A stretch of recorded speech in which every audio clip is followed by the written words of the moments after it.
ஆனால் ஒரு குறிப்பிட்ட சாதி மட்டும் தமிழ் நிலத்தை ஆளலை. பல சாதிகள் பல நிலப்பகுதியில் பல காலங்களில் மாறி மாறி ஆண்டிருக்கிறாங்க.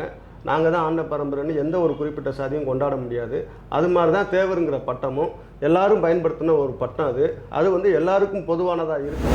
இப்போ அதை நீதிமன்ற வழியாக அதை அடையணும்னு முயற்சிக்கிறாங்க. நிச்சயமாக நீதிமன்றமும் அப்படி ஒரு குறிப்பிட்ட ஒரு கம்யூனிட்டிக்கு அதை கொடுக்க மாட்டாங்க, சாதிக்கு கொடுக்க மாட்டாங்கன்னு சொல்கிறீங்க. ஆனால் அது சம்மந்தமாக இது வரைக்கும் எந்த வழக்குமே போகலையே. எதிர்த்தரப்பில் வாரியாக சேர்க்க சொல்லியோ இல்லை எங்களையும் தன்னை இணைச்சிக்கிட்டு எங்களுக்கு வந்து இந்த மாதிரி இதில் ஒரு சட்ட சிக்கல் இருக்குது, எங்களை இணைச்சிக்கங்க நாளைக்கு. இப்போ அறிவிக்கிறதுக்கு முன்னாடியே இப்படி ஒரு சிக்கல் வந்து இருக்கும்போது நாளைக்கு இதை கிளைம் பண்ணிட்டாங்கன்னா நீங்கள் எதுவுமே வர முடியாது. இவ்வளோ பெரிய ஆபத்து இருக்குது இந்த சமூகத்துக்குன்ட்டு இல்லை, எல்லா சமூகத்துக்கும். நீங்கள் சொல்ல மாதிரி எல்லா உடையார், ஓனார், செட்டியார் எல்லா சமூகத்துக்குமே இதே நிலைமை வரும், நீடிக்கும். யாருமே போடக்கூடாதுன்னு. அப்போ நீங்கள் என்ன பண்ணுவீங்க? நீங்கள் சிவப்பு பச்சை வந்து ஃபெயிலியர்னு சொன்னீங்கன்னாக்கா அவங்க சொல்லக்கூடிய மஞ்சள் வர்ணமோ அல்லது மஞ்சளும் சிவப்பும் கலந்த வண்ணமும் ஜெயிச்சிருச்சா? பங்காரு அடிகளார்கிட்ட போய் சிவப்பை பயன்படுத்த சொல்ல முடியுமா? அவர் ஆன்மீக அடிப்படையில் அதை எடுத்துகிட்டு அந்த வண்ணத்தை எடுத்துகிட்டு போகிறாரு. இந்த விஜய் இன்னைக்கு கட்சி தொடங்கியிருக்கிறாரு. விஜய் கட்சி கொடியில் வந்து மஞ்சளும் சிவப்பும் தான் கலந்துருக்குது. அவர் அண்ணன் கே செல்வகுமார் தமிழர் தேசம் கட்சி தொடங்கியிருக்காரு. எப்பயுமே மஞ்சள் தான் இருக்கு, மஞ்சள் தான் இருக்காரு. உடையே அப்படிதான் இருப்பாங்க, எப்பயும் மஞ்சள். தமிழர் தேசம் கட்சி அரசியலற்ற தற்குறிகள் அவங்க தான் வந்து இந்த மாதிரியான ஒரு என்ன சொல்றது சில்லண்டித்தனமான சண்டை. இதெல்லாம் நம்ம தமிழர் முரண்களை வேணும்னே திட்டமிட்டு ஏற்படுத்த.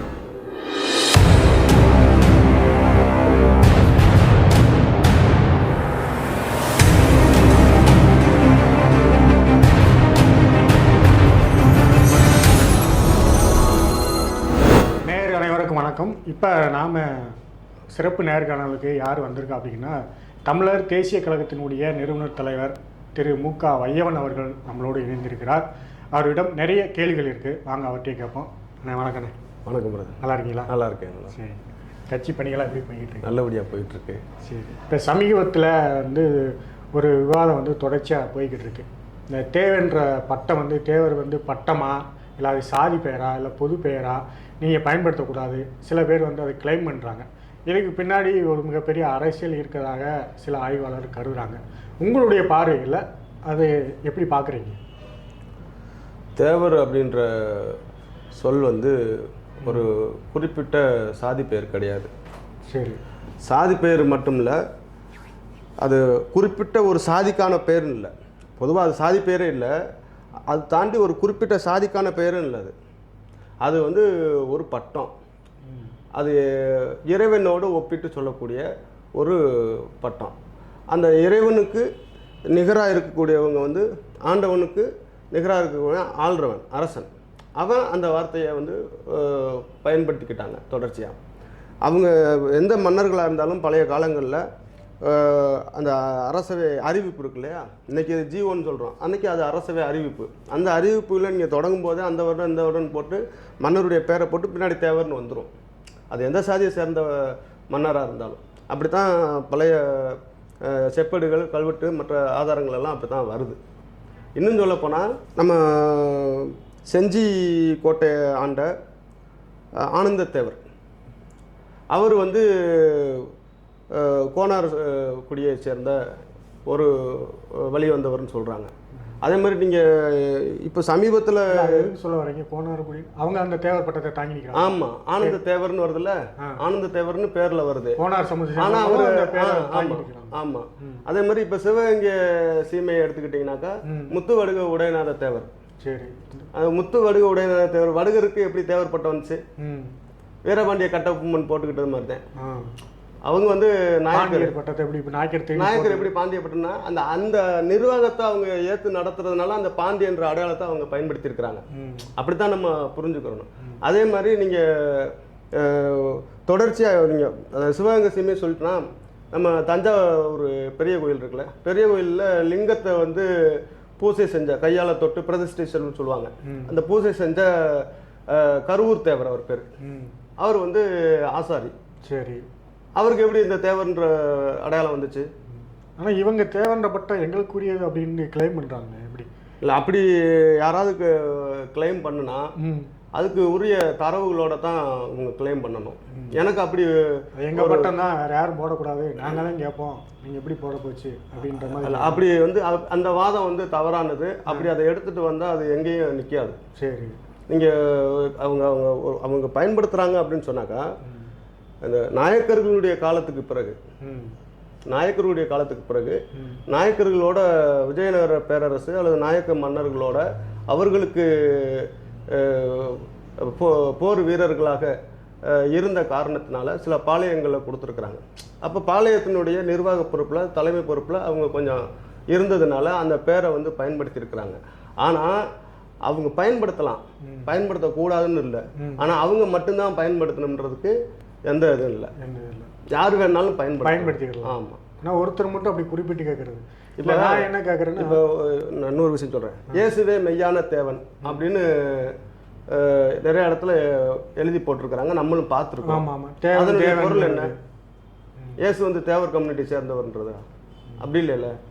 அதனால் வந்து அந்த தேவன்கிறது வந்து இறைவனையும் இறைவனுக்கு நிகராக நாட்டு மக்களை ஆளக்கூடிய ஆட்சி புரியக்கூடிய அரசனையும் குறிக்கக்கூடிய ஒரு சொல்லு. அப்படிதான் அரசர்கள் வந்து தங்களை பயன்படுத்திட்டு வந்திருக்கிறாங்க. தங்களை போட்டுக்கிறாங்க. ஆமாம், இப்போ நீங்கள் இவர் சீவக சிந்தாமணியை எடுத்துக்கங்க. சீவக சிந்தாமணியை எழுதின திருத்தக்க தேவர், அவர் வந்து இன்னைக்கு சொல்லக்கூடிய இந்துன்னு சொல்லக்கூடிய இந்த மதத்தை சேர்ந்தவர் இல்லை. அவர் சமணர். அவர் அந்த அடையாளத்தை பேருக்கு பின்னாலே. அதே மாதிரி நம்ம பெரிய புராணம் சேக்கிலார் எழுதினாரு. சேக்கிலாருக்கு வந்து பல்லவ மன்னர்கள் ஒரு பட்டம் கொடுத்துருக்குறாங்க. அந்த பட்டத்தோட பேர் வந்து அருண்மொழி தேவன். அப்போ அந்த தேவன்கிற பேர் வந்து அவருக்கு எப்படி வந்துச்சு? அவர் வேளாண்குடியை சேர்ந்தவர். எக்ஸாக்டாக குறிப்பாக இந்த சாதின்னு நம்ம சொல்ல முடியாது, ஆனால் ஒரு வேளாண் மரபுலேருந்து வந்த ஒரு புலவர் அவர். அவருக்கு அந்த அருண்மொழி தேவன் பட்டம் கொடுத்துருக்குறாங்க.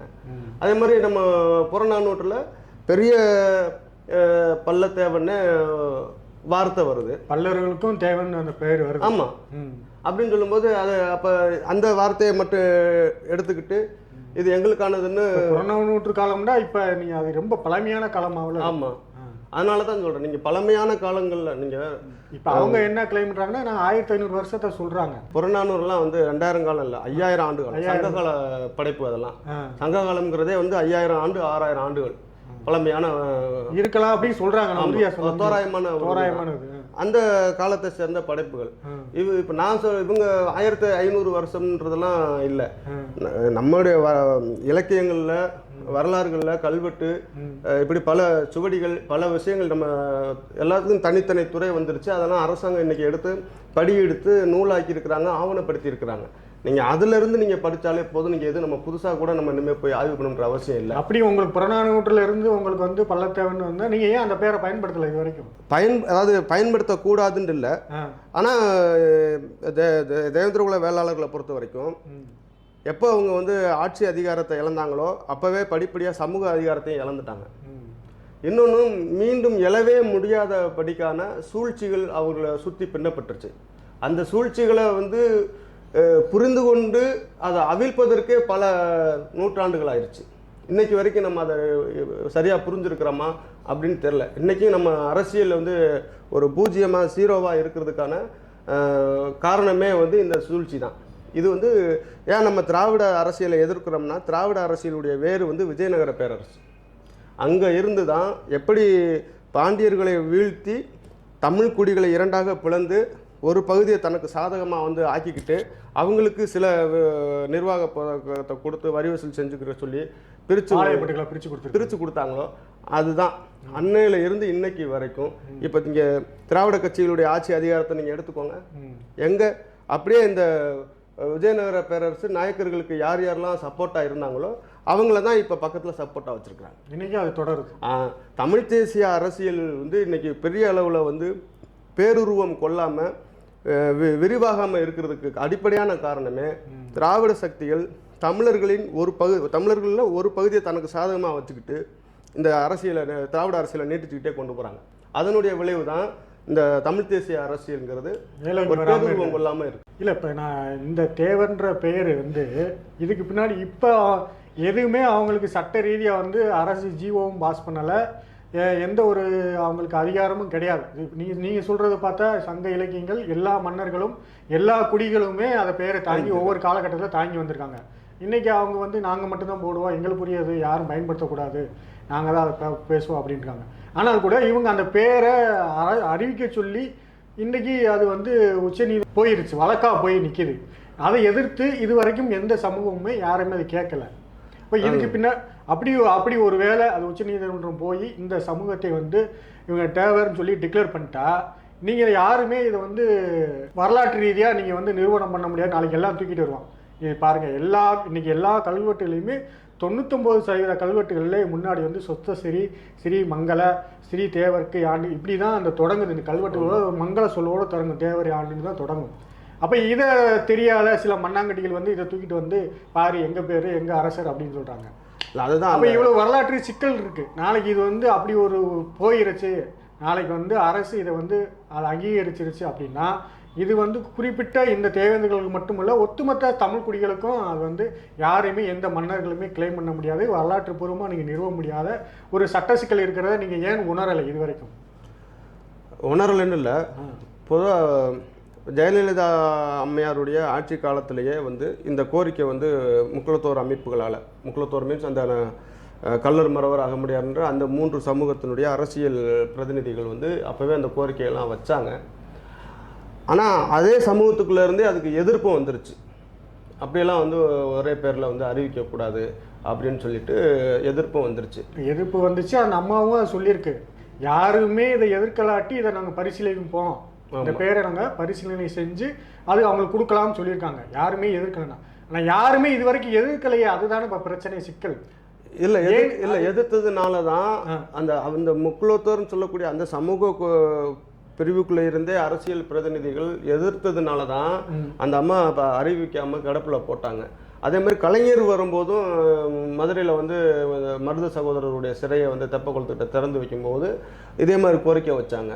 இந்த அவங்க எதுக்குறது காரணம் வேற. இப்போ வந்து அகமுடையார் எதுக்குறாங்கன்னா, எங்களை 3ஆ மெர்ச்சி பண்ணிட்டீங்கன்னா எங்களுடைய மக்கள் தொகை விகிதாசார அடிப்படையில் எங்களுக்கான இடஒதுக்கீடை அவர்களே முழுமையாக அனுபவிச்சுக்கிறாங்க, எங்கள் மக்களுக்கு பிரதிநிதித்துவம் இல்லை, அரசியலையோ அரசு வேலைகளோ இல்லை அப்படின்ற காரணத்துக்காக இருக்கிறாங்க. இப்போ நாம் வந்து நம்ம என்ன காரணம் இல்லை, அதாவது சும்மா அரசியல் ரீதியாக ஒரு வாக்கு வங்கியே பெரிய அளவில் காமிக்கணும் அப்படிங்கிறதுக்காக, பெரிய அளவில் எம்எல்ஏ எம்பிக்கள் அமைச்சர் இப்படி ஆகணுங்கிறதுக்காகத்தான் அந்த 3% சேர்த்து முக்குலத்தோர்னு அவங்க ஆக்கிக்கிட்டது. ஆனால் களத்தில் யதார்த்தத்தில் நிஜத்தில் வந்து நீங்கள் அகமுடையார்கள் வந்து கல்லர் மறவரை ஏற்றுக்கிற மாட்டாங்க, கல்லர் வந்து மறவரை ஏற்றுக்கிற மாட்டாங்க. அவங்களுக்குள்ள எந்த ஒரு பந்த உறவும் கிடையாது, கொள்வினை கொடுப்பினை கிடையாது. இது வந்து அரசியலுக்காக உருவாக்கிக்கிட்ட ஒரு முக்குலத்தோருங்கிற ஒரு அரசியல். இதுலேயும் கூட நீங்கள் பார்த்தீங்கன்னா அகமுடையவர்கள் வந்து தமிழ்நாடு முழுக்க பரவலாக இருக்கிறாங்க. அவங்களுடைய 3 முக்குலத்தோர் அரசியல் அவங்களுடைய மக்கள் தொகை விழுக்காடு வந்து அதிகம், மறவரோடையும் கல்லரோடையும் ஒப்பிடும்போது அவங்க அதிகம். ஆனால் அரசியலில் அவங்களுடைய பிரதிநிதித்துவம் இருக்கான்னா இல்லை. எல்லா கட்சியுமே பார்த்தீங்கன்னா மறவருக்கும் கல்லருக்கும் தான் முக்கியத்துவம் கொடுப்பாங்க. அவங்க தான் எம்எல்ஏ எம்பி அமைச்சராக இருப்பாங்க, கட்சி பொறுப்புலையும் அதிகம் தான் இருக்கிறாங்க. மறவர் அகமுடையவர்கள் வந்து அந்த இடத்துல இருந்து தான் அவங்க வந்து எங்களை ஒன்றா சேர்க்காதீங்கன்னு சொல்கிறாங்க. அவங்க தனித்துவமான ஒரு அரசியல், இப்போ மருது சேனை போன்ற ஒரு ஆதிநாராயண தேவரானெல்லாம் இப்போ அவங்க ஒரு தனித்துவமான அரசியலை எதுக்கு எடுக்கிறாங்கனாக்கா, கல்வி வேலைவாய்ப்பு அரசியலில் எங்களுக்கான பிரதிநிதித்துவம் வந்து முக்குலத்தோருங்கிற பாலிடிக்ஸில் தேவருங்கிற அடையாளத்தில் அவங்க ஆக்கிரமிச்சுக்கிறாங்கன்ற இடத்துல இருந்து தான் அவங்க அரசியலை தொடங்குறாங்க. இல்லை, நான் என்ன கேட்குறேன், இது அவங்களுக்குள்ள பிரச்சனை. அவங்க பிரிக்கிறாங்க இல்லை ஒன்றா சேர்றாங்க, அது வேறு பிரச்சனை. இப்போ நாம் இந்த பொது பேருக்கு நமக்கு வந்து இவ்வளோ நாள் இந்த பிரச்சனை இல்லை. நாம் வந்து ஏதோ நம்ம ஒரு அரசனை வாங்கிட்டோம், அவங்க ஒரு அரசனை வாங்கிட்டு போகிறாங்க, நமக்கு எதுக்கு அப்படின்னு இருந்ததில்ல. இப்போ சாதாரண ஒரு சின்ன ஒரு பேரை போட்டதுக்கே அதை போய் வந்து காவல்துறையில் போய் கம்ப்ளைண்ட் வழக்க கொடுக்குறதும், கல்வெட்டை தூக்கிட்டு வந்து காமிச்சு ஒரு திருவிழாவே நுப்பாட்டுவதுமாக இப்படிமா இப்போ எந்த அங்கீகாரம் இல்லாத போதே இப்படி நடக்குதுன்னா, நாளைக்கு அது வந்து சட்டப்படி ஆகிடுச்சுன்னா நீங்கள் இந்த வரலாறை கொண்டு என்னத்தை நிறுவ போகிறீங்க? இது வரைக்கும் செஞ்ச வரலாற்றுகளை பொய்யா உடைச்சிட மாட்டாங்களா?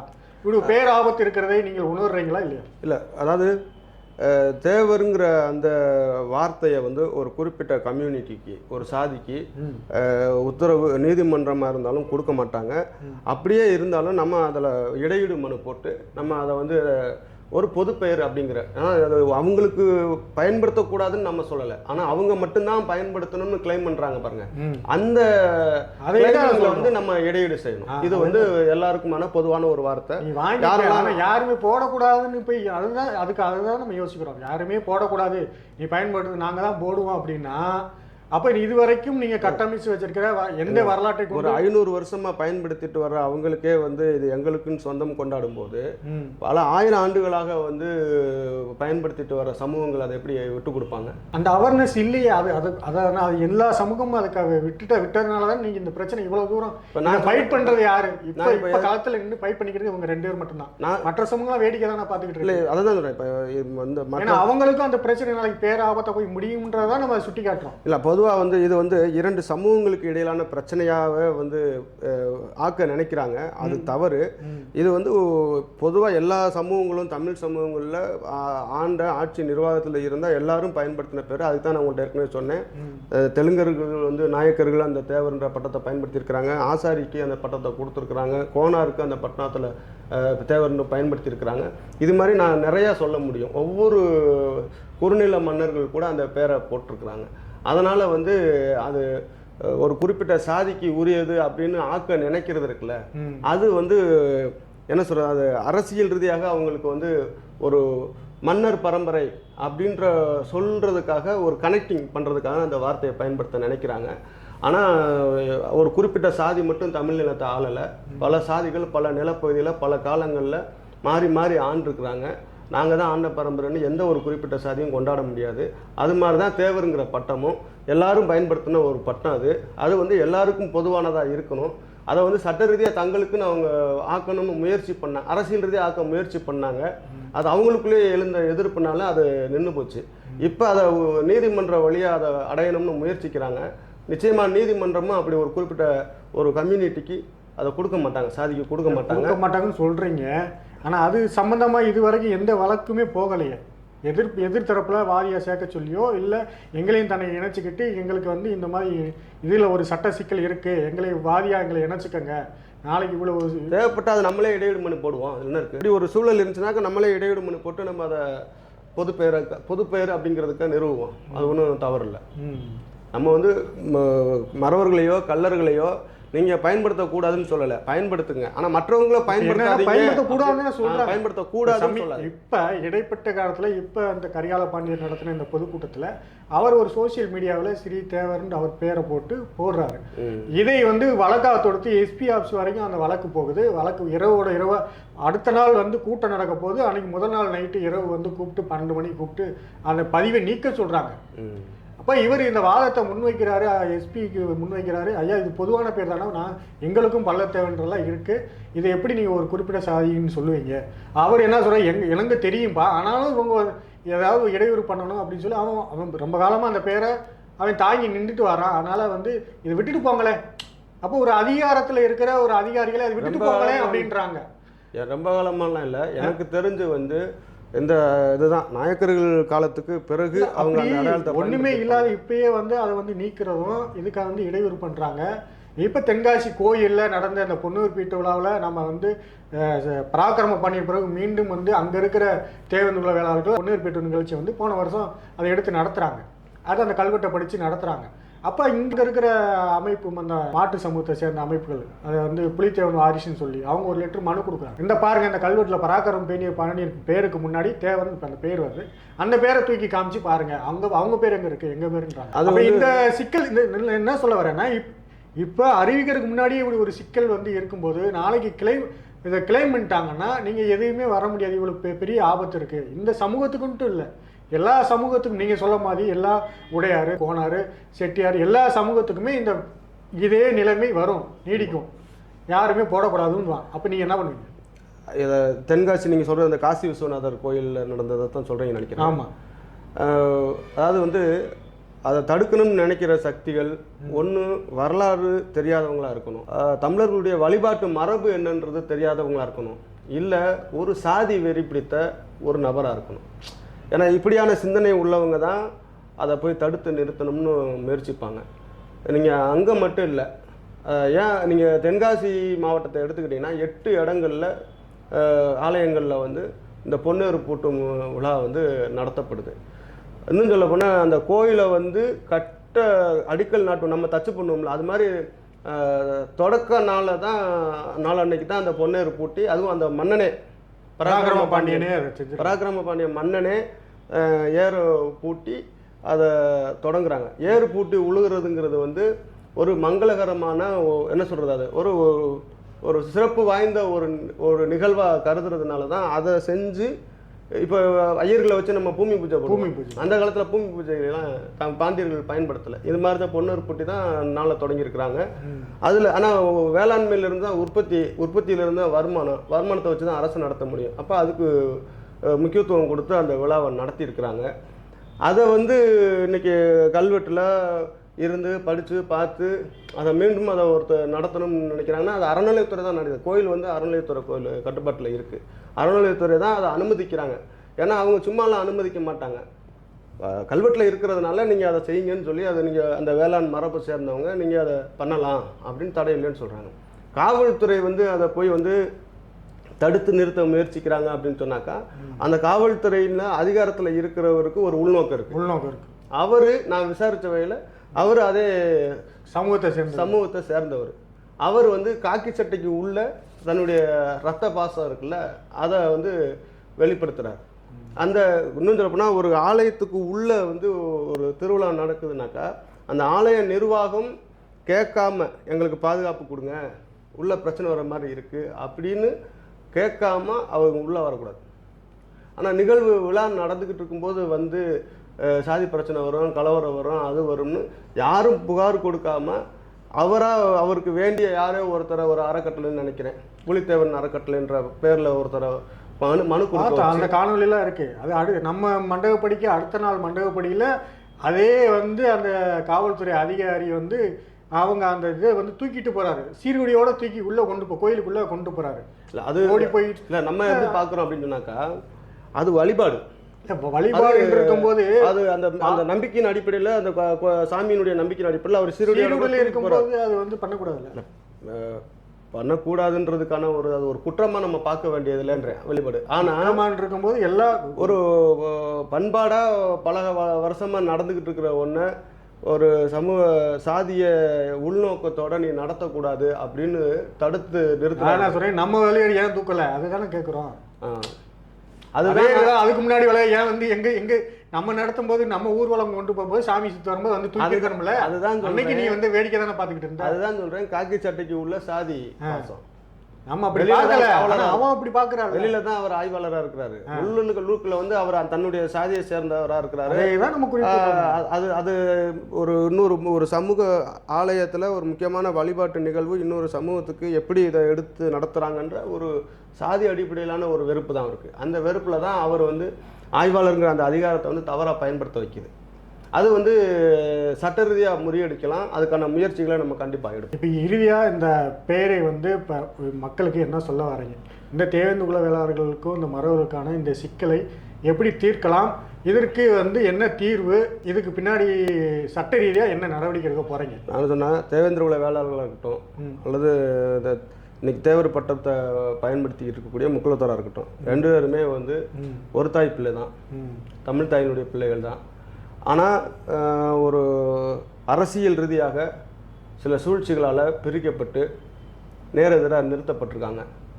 இதை வந்து நம்ம குறைச்சி அந்த நெருக்கப்படுத்தி மீண்டும் தமிழர்கள் தமிழ் நிலத்தை ஆளணும் அப்படிங்கிறது தான் நம்மளுடைய ஒரு ஆசை. அதை நோக்கிய பயணத்தை தான் நம்ம போயிட்டுருக்குறோம். இப்போ அதுக்கு இந்த மாதிரி இந்த பட்டத்தை நீங்கள் பயன்படுத்தாதீங்க, நாங்கள் மட்டும் தான் பயன்படுத்துவோம் அப்படின்னு சொல்கிறது வந்து இந்த இன ஓர்மையை சிதைக்கக்கூடிய ஒரு சக்தியாக தான் நான் பார்க்குறேன். இப்போ தேவர் பட்டம்ங்கிறது காலந்தோறும் மாறுபட்டு வரக்கூடிய அரசியல் சூழலில் யாரெல்லாம் ஆட்சியில் இருந்தாங்களோ அவங்க அதை பயன்படுத்தியிருக்கிறாங்க. அதனால் அது ஒரு குறிப்பிட்ட சாதிக்கு உரியதாக மாற்ற நினைக்கிறது மறுபடியும் அந்த ஒற்றுமையை சிதைக்கக்கூடிய வேலையாக தான் நான் பார்க்குறேன். அந்த வர்ணத்தையும் கொண்டு வராங்க, மஞ்சள் சிவப்பு அவங்களுக்குரியது அப்படின்னா உண்மையிலே அப்படி அவங்களுக்குரிய கொடியா, அவங்களுக்குரிய வண்ணமா, அப்படி எங்கேயாவது பதிவு இருக்கான்னு கேட்குறேன். அப்படிலாம் எங்கேயும் பதிவு கிடையாது. இப்போ சொல்கிறாரு பதிவு இருக்குது, ஆவணம் இருக்குன்றாரு. சொல்கிறேன், அதாவது நம்ம வந்து சிகப்பு பச்சையை பயன்படுத்துகிறோம். நம்மன்னா தேவேந்திர குல வேளாளர்கள்.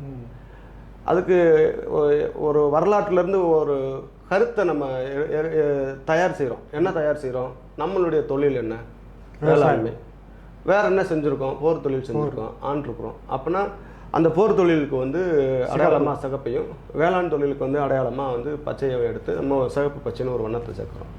அது மாதிரி அவங்க வந்து பாலை நிலப்பகுதியில் வாழ்ந்தவங்க அப்படிங்கிறது தான் வரலாறாக சொல்லப்பட்டிருக்கு.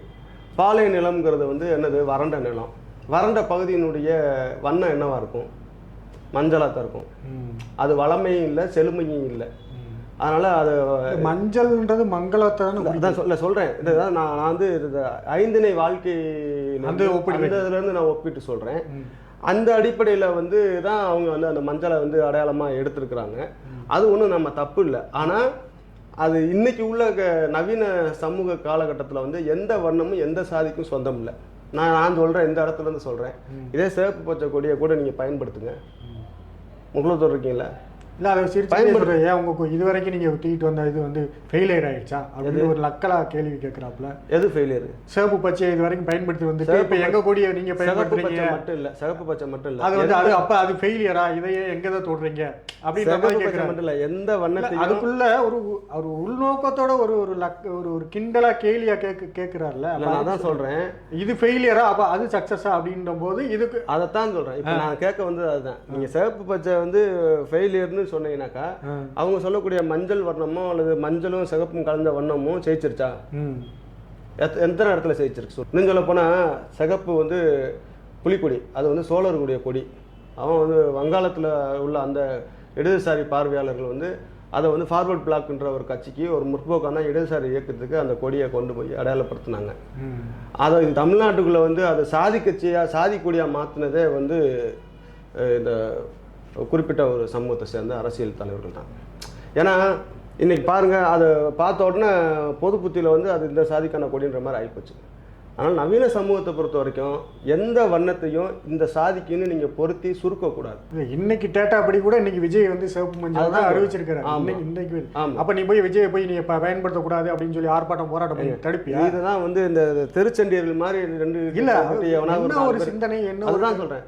நீங்கள் அந்த முக்குலத்தோர் சமூகத்திலே சொல்கிறேங்க, கற்றறிந்தவர்கள் இருக்காங்க, நிறையா இருக்கிறாங்க. நீங்கள் அவங்கள்ட்டெல்லாம் நீங்கள் இந்த மாதிரியான விஷயங்களை எடுத்துகிட்டு போனீங்கன்னா இதுக்கெல்லாம் உட்காந்து அவனுக்கெல்லாம் பதில் சொல்கிற மாதிரி இருந்தாலும் சொல்ல வேண்டிய சூழ்நிலை இருக்கு.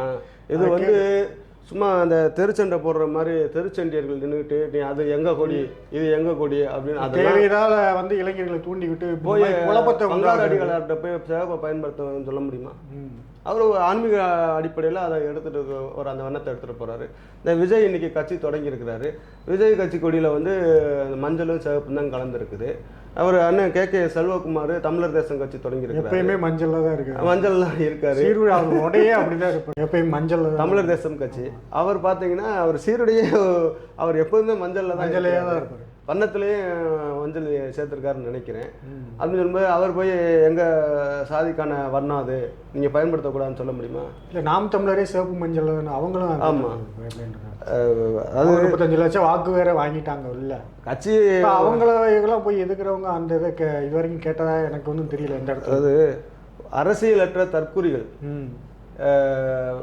அவங்க தான் வந்து இந்த மாதிரியான ஒரு என்ன சொல்கிறது சில்லுண்டித்தனமான சண்டை. இதெல்லாம் நம்ம தமிழர்களே வேணும்னே திட்டமிட்டு ஏற்படுத்துறது. தமிழர்கள் வந்து இன்னும் ஒரு ஓர்மையை நோக்கி நகர வேண்டிய ஒரு காலத்தினுடைய கட்டாயத்தில் இருக்கிறாங்க. அதை நோக்கிய அரசியல் பயணங்களை எடுத்துட்டு போறதுக்கு, அதுக்கு வலுவூட்டுறதுக்கு பதிலாக இந்த மாதிரி சாதி அடிப்படையில் சிதைக்கிற வேலையை வந்து செய்யறது யாரா இருப்பாங்கன்னா, ஒன்றும் தெரியாத முட்டா பசங்க, தற்குறிகள், தெருச்சண்டியர், இவங்க தான் இந்த வேலையை ஃபுல்லாக பார்ப்பாங்க. இன்னொன்று, நம்ம அது மக்கள்கிட்ட வந்து பெரிய அளவில் அது எடுபடவும் செய்யாது.